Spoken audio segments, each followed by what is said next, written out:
বছরের পর বছর লেক কালীবাড়িতে পূজিতা দেবী সরস্বতী। এবারও তাঁর আরাধনায় এলাহি আয়োজন সেখানে। লেক কালীবাড়ির উল্টো দিকের প্রাঙ্গণে বিরাট প্রতিমা এনে পুজোর আয়োজন করা হয়। একই মণ্ডপে পুজো হল রাধাকৃষ্ণ এবং জগন্নাথ দেবের। লেক কালীবাড়িতে সাজানো হয় মা করুণাময়ী কালীকে। সরস্বতী পুজো শ্রী পঞ্চমীতে হয়। অন্যান্য জীবের সঙ্গে মানুষের একটা প্রধান পার্থক্য হচ্ছে তার ভাষা, সাহিত্য, কলা, বিদ্যা, যেগুলির অধীশ্বরী দেবী তমা সরস্বতী। বেদমতে বাল্যকাল থেকেই সমস্ত মানুষের কাছে আরাধ্যা। তার আরাধনার তিথি হচ্ছে মাঘ মাসের শুক্লপক্ষের শ্রীপঞ্চমী, যেদিন ভগবান কৃষ্ণ দ্বৈপায়ন বেদব্যাস তার কৃপা লাভ করে বদ্রিকাশ্রমে ব্রহ্মসূত্র রচনা শুরু করেছিলেন। বীণাপাণি দেবী শুভ্রবর্ণা নব যৌবনা, সে তো পদ্মে আসিনা, সে তো বসনা, ব্রহ্মা বিষ্ণু শিবের চিরারাধ্যা। সমস্ত জড়তা নিঃশেষে মুছে দেন চরাচরের সাররূপা ভদ্রকালী সারদা।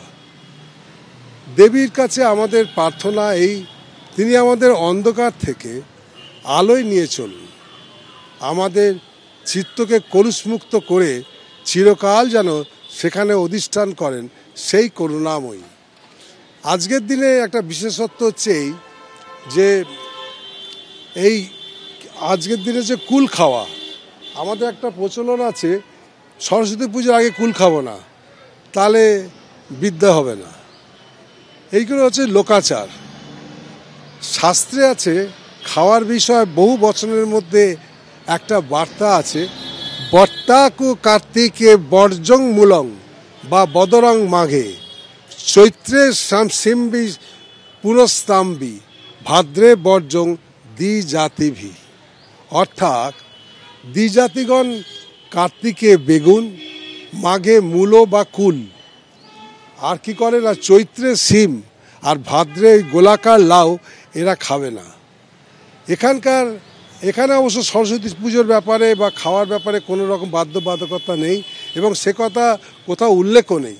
তবে সরস্বতী পুজোর আগে আমরা বাজারে দেখতে পাই অঢেল কুল, কিন্তু বাঙালি হিন্দুরা, বিশেষত যারা ছাত্রছাত্রী, এরা কিন্তু ভুলেও কিন্তু কুলটা খাবে না। এই লোকাচারের পেছনে কিন্তু একটা কাহিনী আছে। এই কাহিনীটা কি? কাহিনীটা হলো দেবী সরস্বতীকে তুষ্ট করবার জন্য মহামতি ব্যাসদেব বদ্রিকাশ্রমে তপস্যা করেছিলেন। আর বদ্রিকাশ শব্দের অর্থ হচ্ছে নাকি কুল ফল। তপস্যা শুরুর আগে এই তপস্যার স্থলে একটি কুল বীজ রেখে দেবী তাকে একটা শর্ত দেন, এই কুল বীজ থেকে অঙ্কুরিত হবে চারা, সেই চারা থেকে হবে বড় গাছ, বড় গাছে ফুল থেকে নূতন ফল হবে অর্থাৎ কুল ফল, এবং তারপর সেটা পেকে যেদিন ব্যাসদেবের মাথায় পড়বে সেদিনই তার তপস্যা পূর্ণ হবে। তখন কি হবে না, সরস্বতী দেবী তুষ্ট হবেন। ব্যাসদেবও সেই শর্ত মেনে নিয়ে তপস্যা শুরু করলেন। বেশ কয়েক বছর এই কুল বীজ অঙ্কুরিত থেকে চারা থেকে বড় গাছ হলো, বড় গাছ থেকে ফুল, এবং সেখান থেকে নতুন কুল তৈরি হলো। একদিন তা পেকে ব্যাসদেবের মাথায় যখন পড়ল, ব্যাসদেব তখন বুঝতে পারল যে সরস্বতী দেবী তার প্রতি তুষ্ট হয়েছে।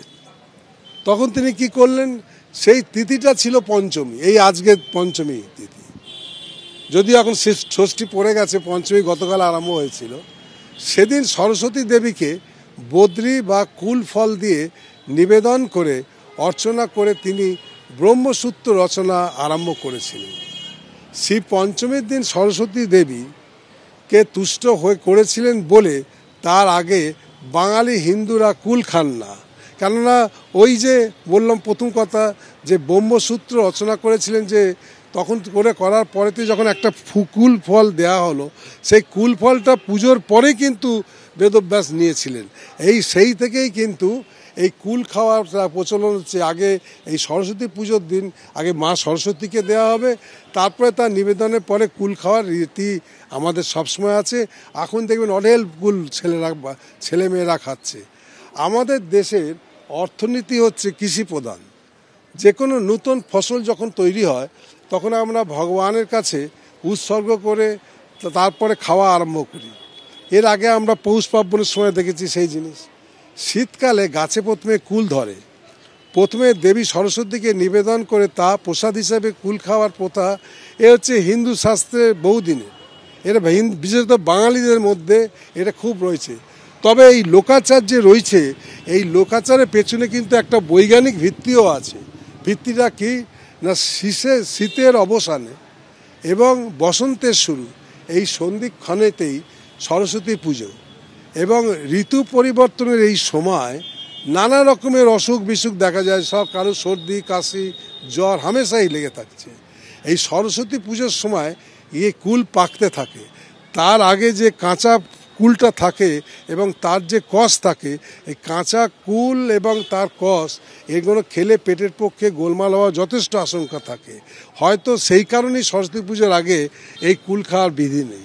আজকে কি আপনাদের মূল যে মন্দির রয়েছে সেখানেও বিশেষ পুজোর বন্দোবস্ত থাকে? এ তো আমাদের জানেন যত তিথি, শুধু আজকে এই মাঠের পুজোর জন্য না, আমাদের যত তিথি আছে এবং বিশেষ বিশেষ পুজো যেদিনকে হয় সেই সব দিনেতে মা করুণাময়ীকে আমরা সেইভাবে সাজাই, সেইভাবে পুজো হয়, ভক্তদের সমাগমও হয়। দিনে দিনে এটা খুবই বেড়ে যাচ্ছে। মূল মাঠে যে মূর্তি আমরা দেখছি যে অনেকগুলি মূর্তি রয়েছে, মূল মূর্তি রয়েছে দেবী সরস্বতীর এবং পাশেও বেশ কিছু মূর্তি রয়েছে। দেবী সরস্বতীর পাশে আপনি যাবেন শ্রীকৃষ্ণকে। শ্রীকৃষ্ণ কি করছে না, রাধাকে একদিকে দেখতে পারবেন যে তাকে তার সেবা করছেন, আরেক দিকেও করছেন বিভিন্নভাবে। এইটাই হচ্ছে এখানকার তাৎপর্য। কিন্তু ওপরে দেখুন জগন্নাথ দেব আছেন, তার পাশে আছে মা লক্ষ্মী। তাৎপর্য হচ্ছে যে সরস্বতী হচ্ছে দেবীর বিদ্যার আরাধ্যা।